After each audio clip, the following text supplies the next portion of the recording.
looking at these fruits, I'm like, they're either bad or they're good. Let's see. Okay, I'll start off. All right. Bananas, totally overrated. But in what regard? You just don't like bananas. It's not that I don't like them. I just like, they don't need to be in everything, you know. I love bananas. People put too much stock in bananas. One of my go-to like snacks when I was a kid, especially when I was a teenager, when I was like a ravenous,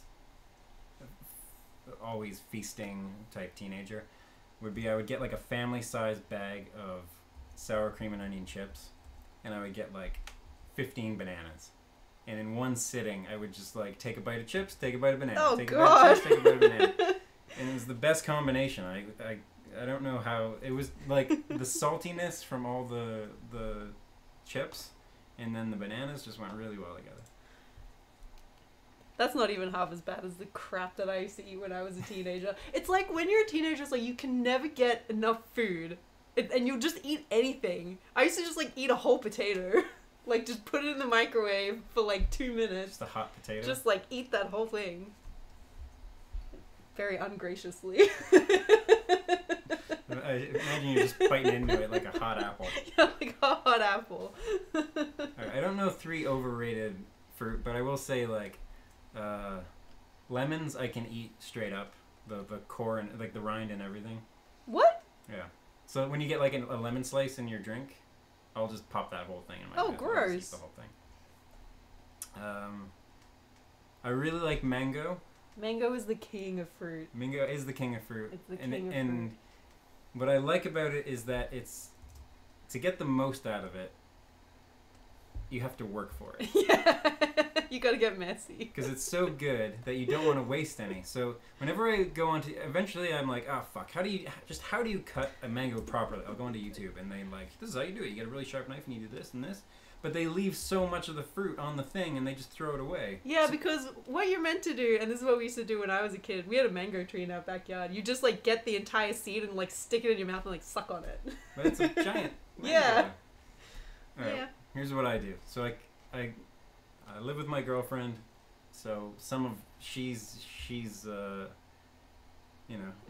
due some of this mango whenever I cut up a mango. It's like half my mango goes to her.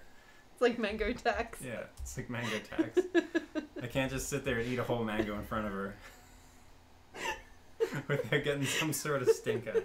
Alright, so. That's how you break up with someone. They're like, are you going to give me some of that mango? And you just shake your head. Yeah. So, what I do is and you'll have to imagine as I paint you a picture of how I cut a mango. So I get a sharp knife, like a steak knife or something, and I cut it lengthwise into 4 parts. So like 2 on the thick side and 2 on the thin side. So I've now pierced the flesh, gone down to the pit. Mm-hmm. And then if it's ripe, you can peel the mango from, now you've got a cross at the top of it, and you can peel one strip off and then the other strip off. That's the easy part, is getting one side of the mango clean. Right. And then I just chop it into slices from there. Kind of like if you were taking kernels off of corn, and then I go down the side and it goes nice and clean. Yeah. That seems pretty accurate. So that goes into the Morgan bowl. That's her mango. And then there's going to be little bits left on the pit, right? And there's going to be some left on the inside of the skin that I've already peeled off. Mm. So what I do is I then like use my teeth and like scrape that away, and I eat that bit. So I like take the skin, I like turn it inside out, and I go, and I just kind of like shear it from the inside because I want all of this mango. You're not wasting a single bite of mango. Yeah. So at this point, my hands are still pretty clean.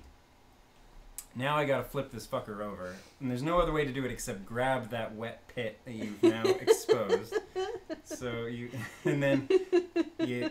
but now it's all slippery, so you're peeling the other side, which isn't going as gracefully because it doesn't have the friction, so it's kind of like the flesh is coming with the thing, so you kind of gotta work the knife in there. So that I get that off, I chop those bits in, and then again, that goes into the Morgan bowl, so that's hers. And she seems to be getting a lot of this mango. She's getting a lot of the mango, but I think it's about 50-50 at the end because there's still like the edges, like the Right. very edge, and so there's some big chunks on there that I then slice off and I eat. And by the end of it, my hands are fucking disgusting. Yeah. Well, that's the only way. Yeah. That's the only way. And then I wash my hands. I put everything into the bin, and then I curse it, and I say I'm never gonna do it again. And then she gets to eat this lovely, clean bowl of mango with a nice fork. I just want to say that you describing how you eat a mango is like... It was almost like reading some kind of erotic novel. And then I gently peel the skin off the mango. Kelly said that you're a slut for mangoes. Alright, I'm sure we've missed a bunch of questions here. Yeah, everybody's really, really getting a lot out of this mango chat. Are they just talking to each other? They've ignored us. They're like, he'll stop talking about mangoes at some point. I gotta say, though, that the mangoes in Canada are truly second rate. You guys, you don't even know what a good mango tastes like. But do you get the green ones or the yellow ones? We get all of them. We get every single kind. Big no, ones, like here, small when you ones. get them here. I get the green ones if I'm putting them in a salad. I get the yellow ones if I'm just gonna eat them. Right, okay. Yeah. Yeah. I've heard that too. I've heard, like, go down to South America or something if you want, like, primo Oh, yeah. mangoes. Yeah. It was always very exciting, like, come Christmas time in Australia, because it was, like, mango season. And you'd just be, like, eating mangoes for 3 months, and then you'd get sick of them. And you'd be like, I never want to look at a mango again. It's like us with clementines. Yeah. Oh, double digits. 10 people watching. Hot damn. That mango talk really brought the crowd in. Brett, you had 5 people waiting in the other stream on your channel. Is that me or is that Caitlin? Oh, yeah, sorry. I had some stream problems. We're still learning how to internet. Yeah. We'll get it in the end. Kelly is writing a Brett Mango fanfic. Erotic fanfic. Forget me saying anything about raspberries. Mangoes are the best fruit. I like raspberries a lot too. When I worked at a grocery store, it was my fruit of choice for my protest, because I made no money at this place, like very little money. But I worked in the produce department, so I had access to all the different fruits. That was like the main perk of working in the fruit Absolutely. section, is that you just get to eat as much fruit as you want. And at the time, there must have been some sort of raspberry shortage or something, because raspberries were like $6 for like a little pint. Holy shit. And I would just eat like 10 of those things in a night. So I'd only get paid like, I don't know, $20 for the evening, but I'd eat like $60 worth of raspberries.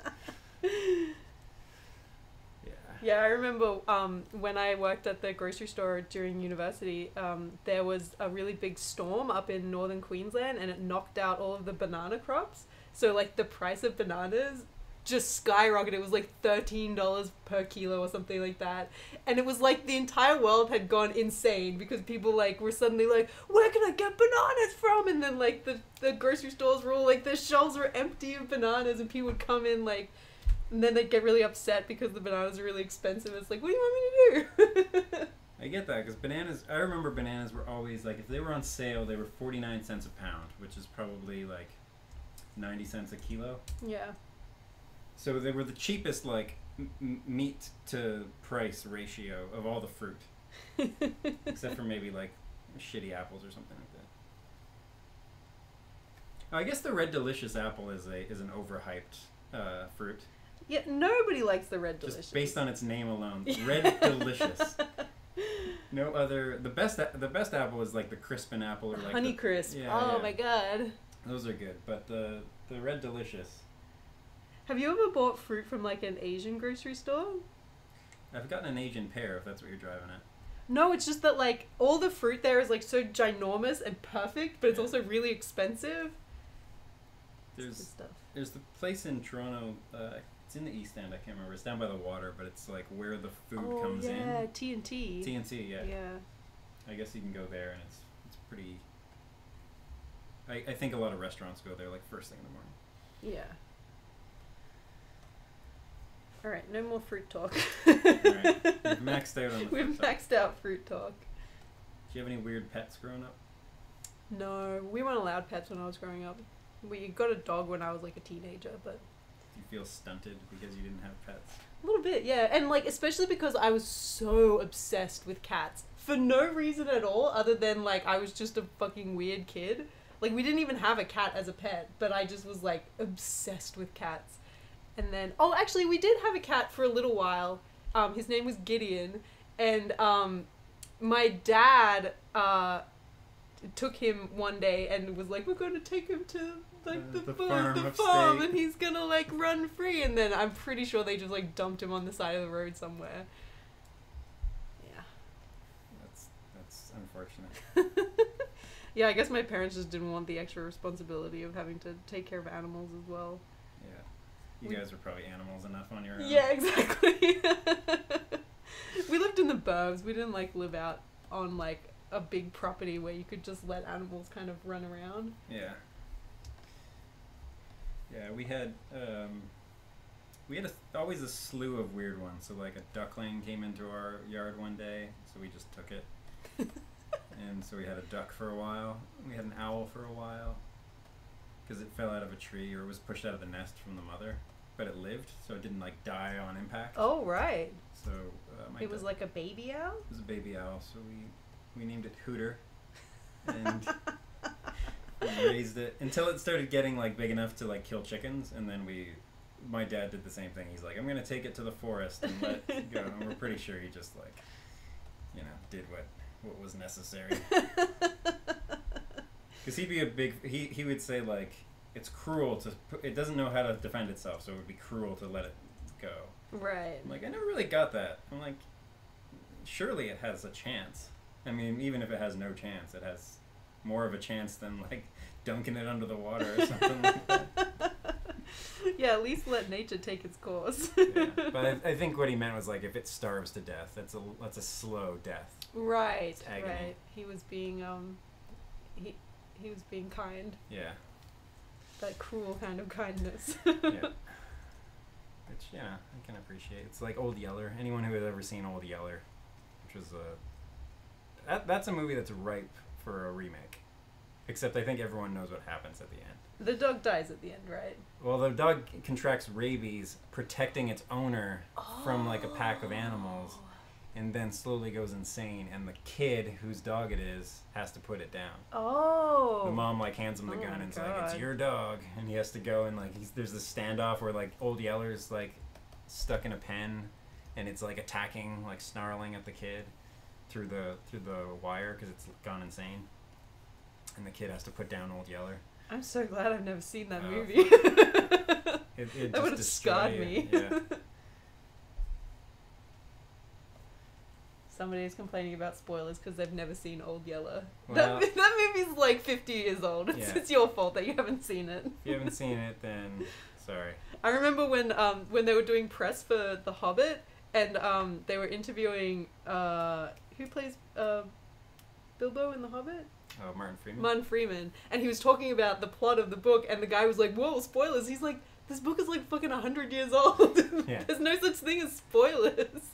He's like, spoilers, we're gonna put a bunch of extra shit in here. Yeah. Spoilers, we're gonna ruin your childhood. So The Hobbit, speaking of memories that didn't happen, this was one that was big for me. I was in the 9th grade. I can't remember who my English teacher was, but he was a young guy. He had black hair. That's all I remember. And he kind of rebelliously gave us The Hobbit to read instead of like The Great Gatsby or something. And because I don't think it was on the curriculum, but he was like, you know what, these kids are going to get a hell of a lot more out of The Hobbit than they are going to get it out of this other thing. Yeah, considering that The Hobbit is literally written for children and The Great Gatsby is not. Yeah. But we were 9th grade. I wasn't 9 years old. I was, a young man of 12, 13, I guess. And I read it, and as I'm reading it, I'm like, God, I swear I've read this before. Like, these flashes were coming into my brain of, like, characters and swords and goblin kings and all this stuff. And so I was sure that I had read it, and then finally it got to the Council of Elrond, when Elrond's being given the sword, and he goes like, I named this Goblin Slayer or whatever. Right. And I was like, there's a cartoon. There's got to be a movie of this somewhere. So I looked it up and I found that yes, there was a movie, and so it all came flooding back because I had seen like the Ralph Bakshi movie of it or whoever it was that did it. The animated one? The animated one. Right. Or it was probably on Gollum saying "My Pressure." That's probably where it kicked in. Yeah. And then I realized that we watched that movie all the time when I was really little. Oh. And so I was immediately like hooked into it. So I read The Hobbit. I probably read it again, and then my teacher like lent me his Lord of the Rings books. Oh my god. And so I like read the Lord of the Rings books like cover to cover, and I just like burned through them. And I probably read them like 3 or 4 more times since then. And so and then the movies came out. So the movies come out in what, like 1999, 2000, something like that. So I'm just coming out of high school. I'm going into college. I see the movie. The first one's a fucking masterpiece. A fucking masterpiece. I will say that to this my dying breath. And then, you know, it's fine after that. Yeah. It's still good. Still, you know, top-notch cinema. Probably the best they'll ever be. But that first one was just so well done. I remember my mom gave me the Hobbit tree when I was about 13, and I got super obsessed with it. And then I was in drama class, and I was reading. I don't think it was Lord of the Rings. It was some other kind of fantasy book. But by that stage, I'd already read Lord of the Rings, and I was like well into like those like huge fat fantasy novels that are just like bricks. And my drama teacher was like, "Oh, have you read Lord of the Rings?" I was like, "Have I read Lord of the Rings?"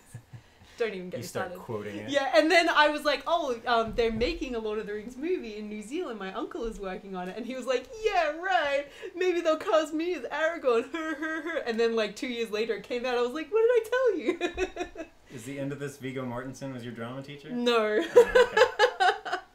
I'm pretty sure they'd already cast it by that stage. Do you know he was they had already started shooting with another Aragorn? And Oh, then no way. They recast after a few days. Really? It was the guy from that Drew Barrymore Cinderella movie. Drew Barrymore Cinderella movie? I think it's called like Ever After or something like that. Oh, right. So he plays the prince in that, and I think he was also in a Mission Impossible, like Mission Impossible 2. He was the bad guy. Oh.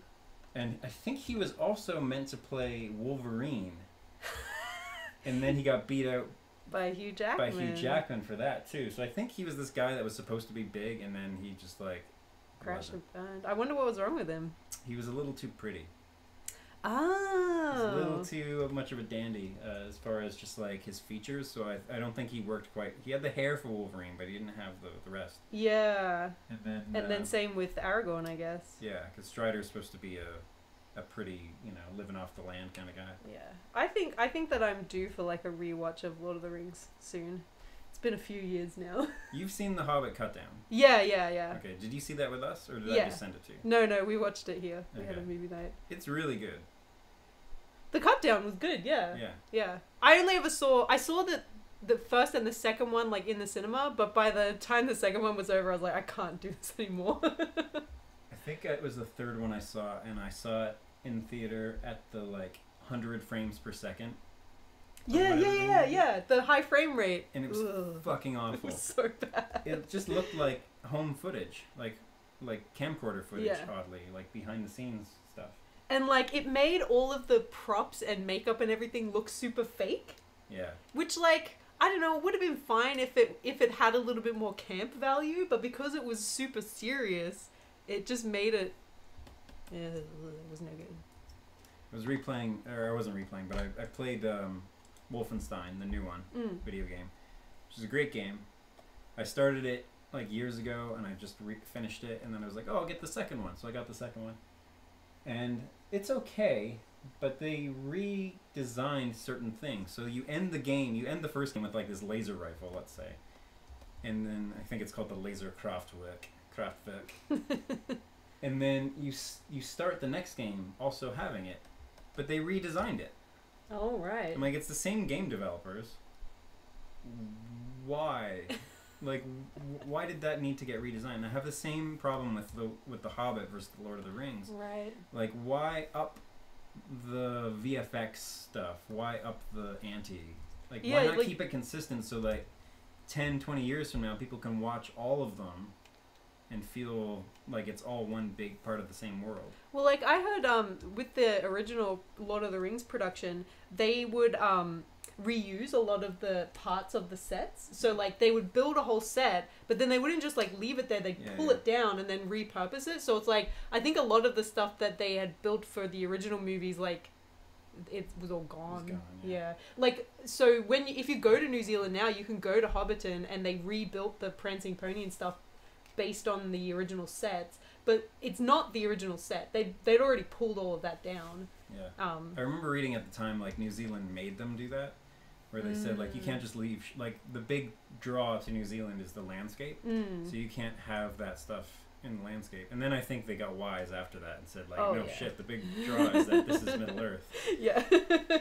But it was too late. They'd already like they had built fucking the Edoras, the Horse Lord's palace. Right. They built that whole building to like shoot in it for like 2 days, and then they had to tear it down. Yeah, yeah. Like if they had left that up, that would be a huge tourist attraction. Definitely, yeah. Matt actually went to the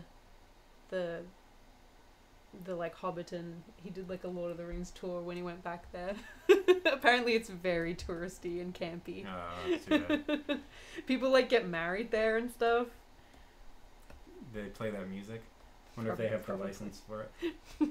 They probably do though, because apparently, who's the studio that owns it? Is it Warner Brothers? Warner Brothers owns it now. It was New Line Cinema. Apparently, they did like some big deal with the New Zealand government when they were filming The Hobbit, and there was this whole thing about how they like the actors were trying to unionize, and the government like banned unions. Yeah. They were like, no, we need this. This is our one thing. Well, I mean, to be fair, it's like there isn't another book. Like there's the Silmarillion, but that's not going to work. And then there's the ones that his kid did, like Christopher kind of finished based on some notes of his father's. Yeah. And like, but those aren't. They might make those into movies, but I don't think so. Yeah, I doubt it. All right, so we've done fruit, names, and Lord of the Rings. Any other questions out there? Somebody's calling us huge nerds because we read Lord of the Rings when we were kids. There's a scene in the show Friends, obviously. Yeah. Joey's the popular guy. Yeah. And I think there's a scene where somebody. Oh, it's like a friend of Chandler and Ross's is coming into town, and his nickname is Gandalf. Because he's apparently like this wizard party animal type guy. And Joey's like, Gandalf, that's a weird name. And they're like, oh, it's from Lord of the Rings. And he's like, he just kind of shakes his head like, what? Yeah. And they're like, didn't you read Lord of the Rings in high school? And he just goes like, no, I was having sex in high school. Yeah. Can you guess who wasn't having sex in high school?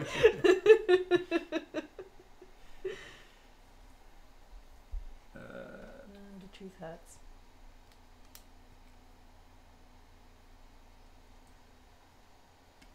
I'm just reading through I've got the chat up on my phone. Let me see. What did we miss?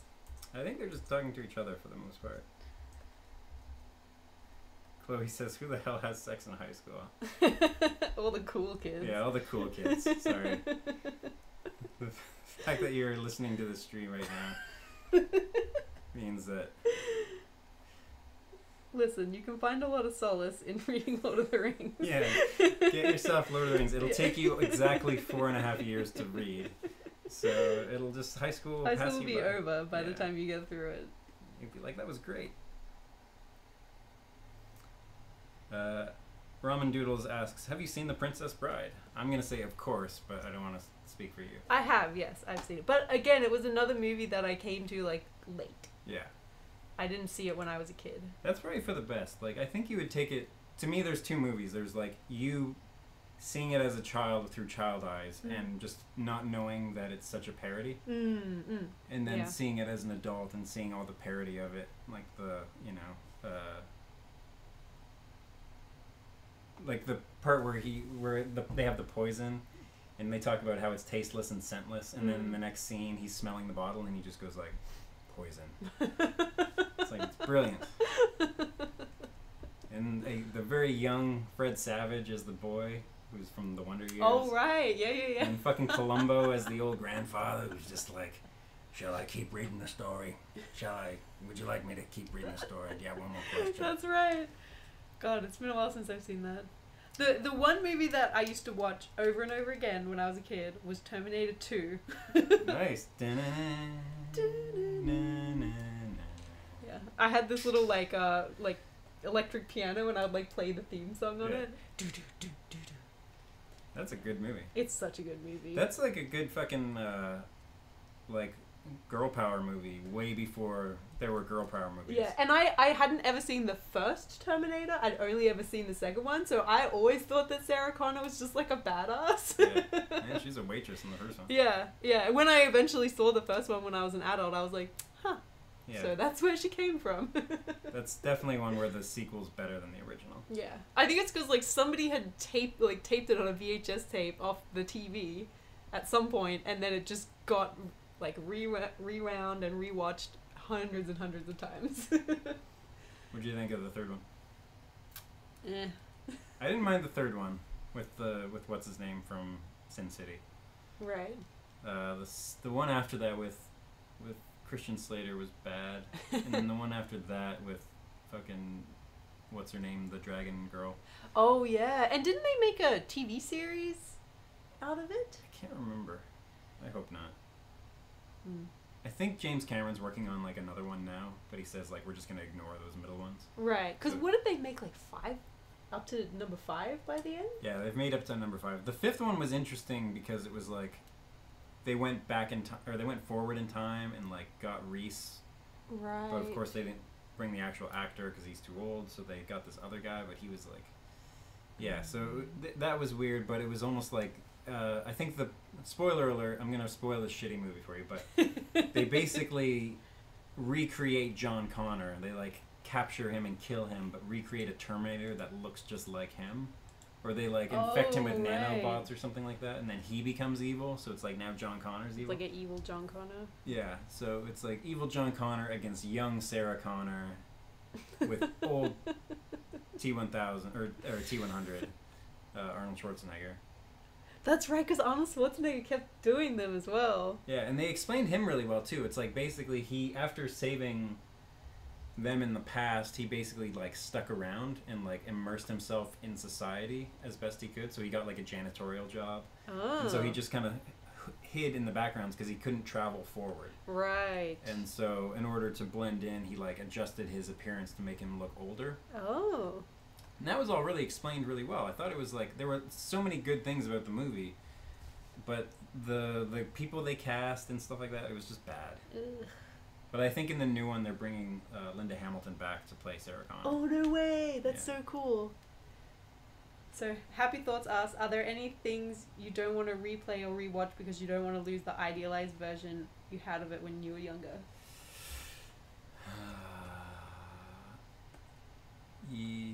Superman 3 was my #1 movie when I was a kid. Is that like Christopher Reeve's Superman? Christopher Reeve. It's also got... doesn't have Gene Hackman. He was Lex Luthor in the first two. Right. It had a different guy. It was actually the guy who was the dandy in the Magnificent Seven, the guy who wouldn't take his gloves off and didn't fight. Way. He was the bad guy in Superman 3. That's how old it is. Yeah. But it has I haven't rewatched the movie because I'm pretty sure upon reflection, like thinking about the parts in it, it's terrible. But there is a great fight scene in it where Superman splits in two. So he becomes Clark Kent and Superman, and it's kind of like, is this happening in his mind or is this real? And they fight each other in a junkyard. Huh. And it's like the best fight in cinema. It's Clark Kent fighting Superman. At least it is in your memory. But I've watched it on YouTube since. I watched that part, and it's good. Right. Because I think what happens is Superman gets exposed to some fake kryptonite. So they make the guy from Magnificent Seven makes a giant. Hold on, I need to look up the cast because there's someone in it. Richard Pryor. So Richard Pryor's in it, who is like a famous black comic. Right. Yeah. I know Richard Pryor. So automatically it's going to be a little weird because Richard Pryor has no business being in a Superman movie. So he's in it, and he plays a computer engineer who gets captured by the guy from the Magnificent Seven and is forced to create this machine that can can analyze people and create their weakness. So whatever your weakness is, if you're weak to fire, it'll make fire. If you're weak to ice, it'll create ice. And in the case of Superman, he's weak to kryptonite. So it creates this kryptonite, but it's like false kryptonite. And so when they expose it to it, it doesn't make Superman weak. It just turns him into a raging asshole. And there's sequences where he's flying around the world fucking shit up. So he like flies around, he goes to the Leaning Tower of Pisa and he straightens it. He goes to like an oil tanker in the middle of the ocean, he punches a hole in it, so there's oil flowing. Why Superman? No. And he's just going around being generally being a bit of a dick. And I think he sleeps with this prostitute at some point. What? Or like this woman who's kind of like a ditzy, blonde henchwoman of the guy from Magnificent Seven. So it's like they end up having sex, and then there's right before the fight in the junkyard, he's just sitting in a bar, and they've like changed his costume so he's kind of like it's duller, and he's got like a 5 o'clock shadow, and he's just sitting there getting shit faced, and he's flicking peanuts at the bottles behind the bar. Right. And he's flicking them so fast that they're like the bottles are exploding. Yeah.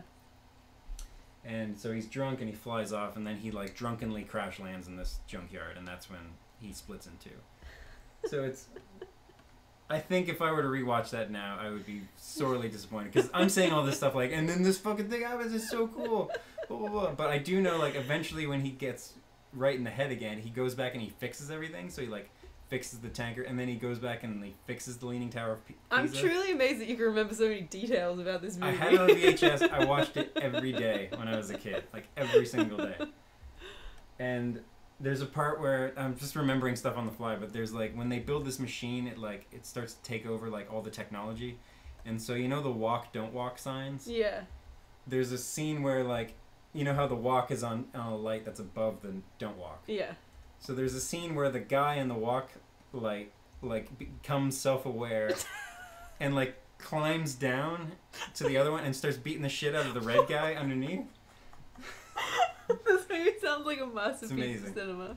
And Richard Pryor at some point falls off a building wearing skis and skis down the side of the building and somehow survives. Oh, I feel like we would have to rewatch this movie now. I think we need to watch it on a live stream and like commentate as we go. I agree. I think you need to experience Superman 3 because it's a masterpiece. And I've talked to other people about it, and they go like, yeah, well, at least it's not Superman 4. So apparently Superman 4, which I don't remember at all, was even worse. Jeez. But I think Superman 3 was like campy. It's kind of like when they did the Batman with Arnold Schwarzenegger as Mr. Right. Freeze. Yeah. It's and like what was it? Was it George Clooney as Batman? George Clooney. Classic. That movie's the reason I really like George Clooney, like as a person. Because for 10 years after that, every interview he did, he brought up that movie. He brought up that movie. So they'd ask him about the movie. Did you know I played Batman once? They'd be talking about the movies, and he'd be like, yeah, well, it's no Batman and Robin. But that was the classic Batman nipples. Yeah, it was the nipples and the cod suit. piece. Yeah. Joel Schumacher, I think, directed it. Oh, classic. Yeah. It was Schumacher, or it was the guy that does Pirates of the Caribbean, I can't remember. Gore Verbinski? What? No, the first one. The producer, not the Oh, director. right. So, yeah, Superman 3, that'd be my movie. What about you? I'm like a sucker for going back and reliving my childhood, so I there is nothing that I haven't re-explored. But the worst one of all is Samurai Pizza Cats. Did you ever watch that? I saw it, but I never was enraptured with it. I was so obsessed with this show when I was a kid, and then I went back and rewatched some of the English dubs, and it is truly, truly awful. It was one of those shows where it's like they didn't care, like, they gave so little fucks about this show that they didn't even bother to write a script. They literally just threw some people into a voice record booth and like put the show in, and they were like, I don't know, just do whatever. I told you about the dubs in Poland, right? No. They're called, so there's, it was explained to me as when anime arrived in Poland, you know Silvio Berlusconi, the like sleazeball president of Italy? Yeah. He apparently ran a media company. That's where he got his money. Right. And so when you know the wall came down and Poland was opened or whatever as for capitalism, right. people could go in and start businesses. He had all these Italian dubs of anime that they had done. And so he said, well, we've got this, so let's just throw those into Poland. So instead of doing English dubs, they did translations of the Italian dubs. Oh, wow. So they didn't translate off Japanese, they translated off the Italian, and there were no actors, there was just a guy... Like explaining the plot? He just says the lines with no inference one way or the other and no sort of acting, and they're called lectures because it's like a lecture, so it's like... And even like when there's like a song or something, he's just saying the lines of the song with no inflection one way. He's doing the guy's voices, the girl's voices, all with his voice. So it's kind of like an audiobook? Yeah, it's like an audiobook for anime, and that's apparently how they experience anime is through these lectures. That's wild. And God, I wonder how much got lost in translation. Apparently a shitload. Apparently they're terrible. The guy like just messes up the lines all the time, and there's like he just reads he reads what was put in front of him. So obviously like it wasn't bilingual people translating it. So it was just like someone like it was like Google Translate. Yeah, it was like Google Translate, and he would just read what was given to him. And so they're apparently god awful, but it like holds a place in these people in like of a certain age. Yeah, yeah. You love these terrible dubs. Yeah, well, it's like going back and re-listening to like the Sailor Moon dubs and stuff, where it's like you can appreciate like how bad it is, but also know that like it you like grew up with it, and so it like holds a place in your heart. Yeah. I didn't know what anime was until, like, even past watching Dragon Ball Z on TV. I didn't really know what it was because it was just a different style of cartoon, and every cartoon had a different style. Yeah. And so I think it was, like, high school, like, late high school by the time I realized, like, this Japanimation thing was that's particular. Because I didn't have the mangas or anything like that. Right. Yeah. I mean, I didn't start getting into it until I was, like, late high school. Alright, I think it's about time to wrap up. How's the page looking?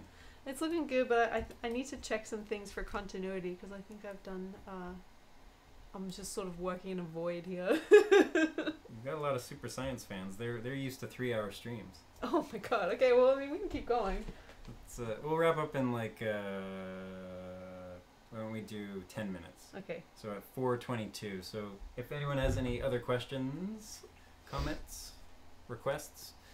yeah, look, Chloe, it's only been an hour. Just need 2 more hours of quality content. You can just go, I'll just keep going.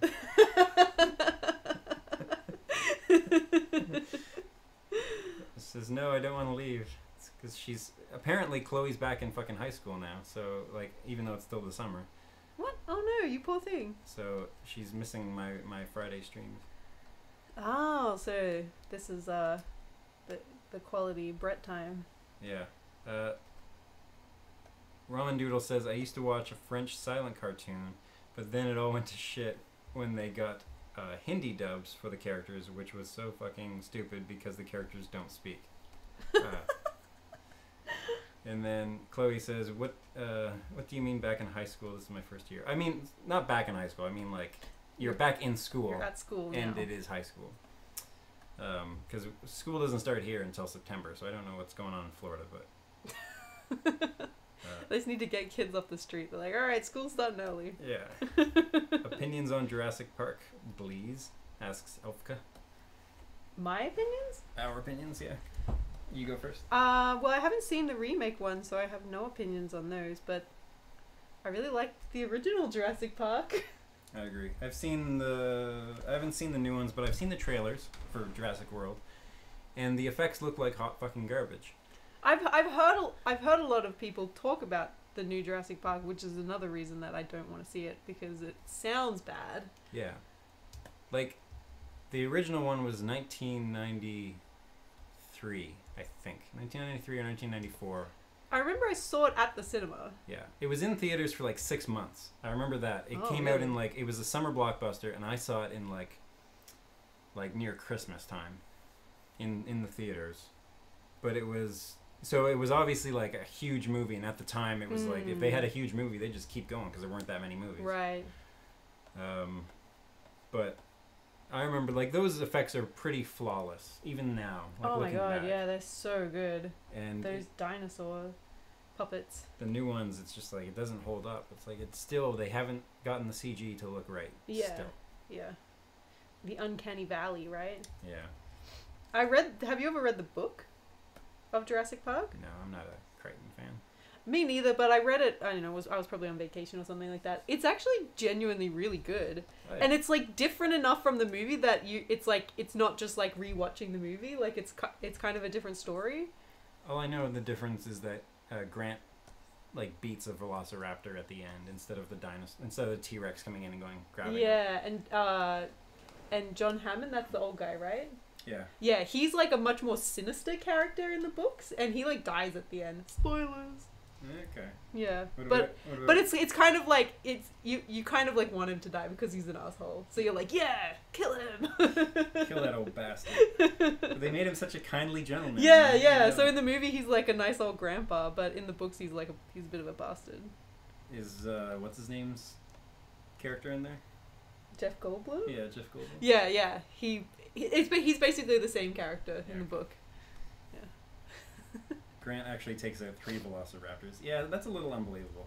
I like, to me, that ending of the T-Rex grabbing the velociraptor as it jumps towards them, that's Spielberg like leaning in and just going like, you know what's way better is if we were to do, you know what would be cool is if we were to do this. It was very cool. Yeah. Happy thoughts. Oh, I didn't get an answer for this during Brett's last stream. What's your one true pairing? I guess for Super Science fans, For particularly. Super Science fans? Yeah.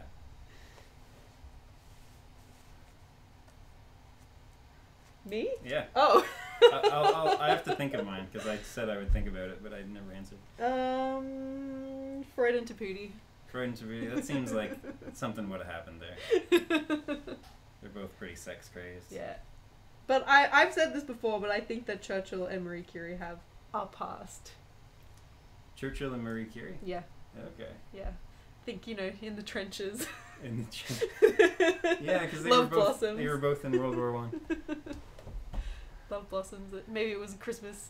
And they were sharing a brandy in the trenches. Yeah, I mean, I've already done my one true pairing, which is Einstein and Newton. I've already brought that. Yeah, into Brett's this world. one true pairings are canon. Yeah. It took me so long to figure out what OTP meant. Because people just throw these acronyms out like we're all supposed to know. You just have to have Urban Dictionary open all the time. Yeah. Urban Dictionary is the best. Oh, yeah. Okay, this is how we're going to end this stream. I'm going to go onto Urban Dictionary, and I'm going to look up your name, just Caitlin. Okay, I've actually done this before, but yeah, it's been a while, so let's see what Urban Dictionary has to say about me again. I will try and bleep the expletives, because there's going to be some. Caitlin.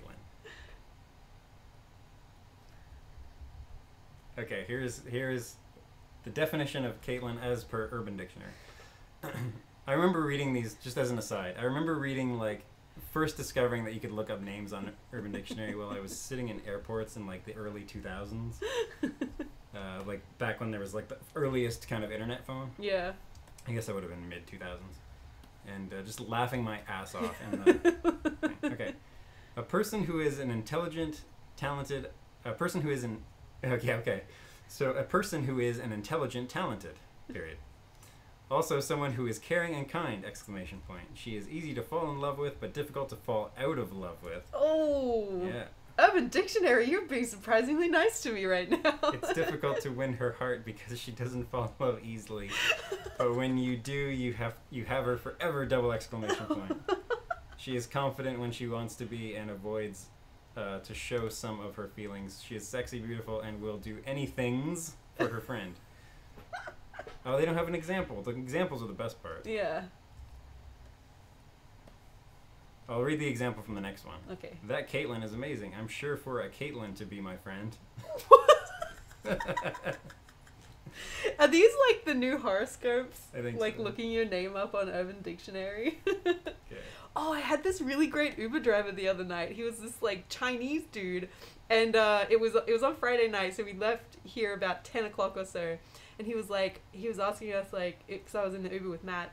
He was like, "Oh, did you guys have a good fun night?" And I was like, "Oh, we were just at work." And he was like, "Oh yes, I can tell. You work very hard. You're very industrious." And he was basically like giving me like a fortune telling, and I was like, "Who is this guy?" Don't they know like the Uber sells itself? You don't need to sell this service. Yeah. It's like it's already super convenient. You know, we're already ignoring all the corporate hijinks that go on that are awful. All right, here's Brett's. It's very short. I'll also read the hashtags. Oh, you get hashtags. Okay, I'll read your hashtags first. Okay, these were the hashtags. Come on, phone. Hold on.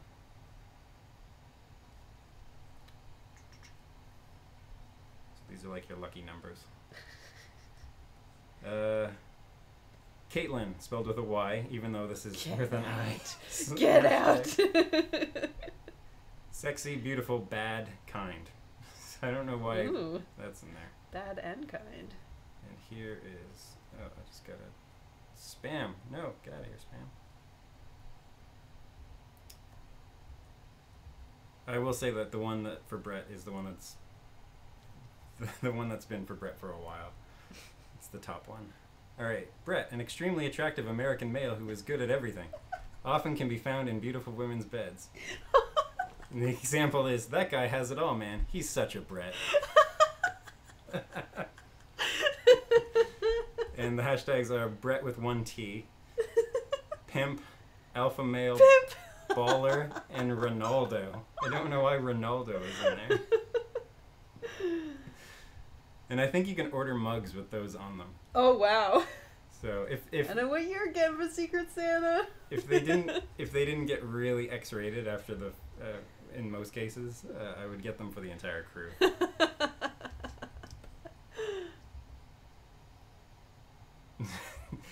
There's another example. Person 1, do you know Brett? Person 2, yeah, he's only the coolest person I've ever met. That's a real conversation that happens all the time. When I was upset, he was such a Brett and helped me out a lot. I love it. Yeah, Urban Dictionary is nice to you too. Yeah. Sometimes it can be savage. Let's look up, I think the only person's real name that I know on there is Chloe, so let's look up Chloe. Chloe on Urban Dictionary. Alright, here we go. Again, I will bleep as required.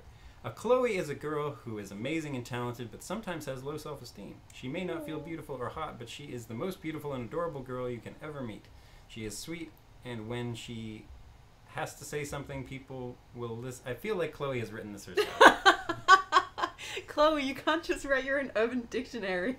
If she ever spills out her heart, then you will know she really trusts you and better not mess that up.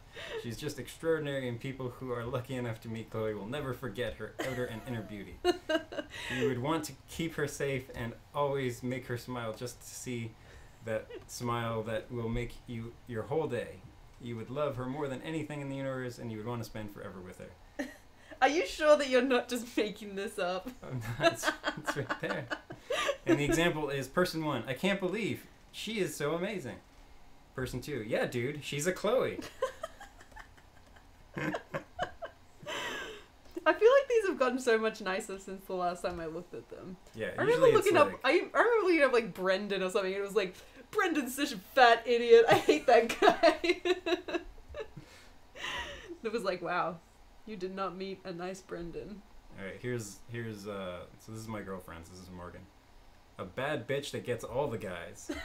She's the prettiest girl in the room and a heartbreaker. If she plays basketball, she's an ankle breaker and a neck breaker.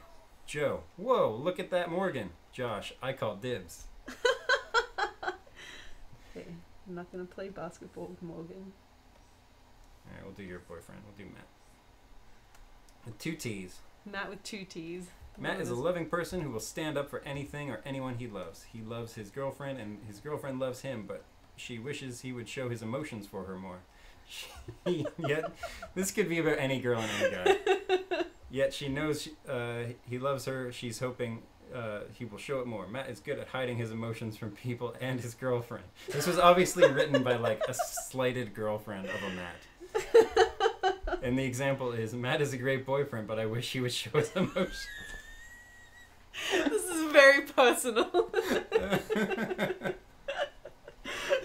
Oh, shit. Fuck, that's funny. I'm gonna revisit that. If they have gotten nicer, then I'll revisit that as Christmas gifts. I think that's funny. Yeah. Oh, let me go back to the chat. So we're coming up to the 1 minute mark. Before we go, let's see if there's anything left. Sorry, these Manfried streams are so short compared to your usual Super Science Fair. Elfka says, Brett, can you look up my angel? My name is AAA. Can you look up Angel? My name. Oh, look up Angel. My name. Oh, my name. Okay, I see. Angel. Okay, I'll do one last one, then we'll crack on with our days. I'm loving that expression, by the way. Crack on. Crack on? Yeah. You enjoying Kath and Kim? They don't say it in Kath and Kim. Oh. They say it in all the British shows, though. All right, let's crack on. Angel. All right, Angel, a beautiful woman with a heart of pure gold and passion, able to warm your heart, love, cater, and charm you. A protective soul with an urgency to watch over what is hers. A very that means jealous. That means she's jealous. A very understanding, powerful, yet gentle human being. A rare gem. If you've got yourself an angel, don't let go of her. Chances are you'll never find another one like her.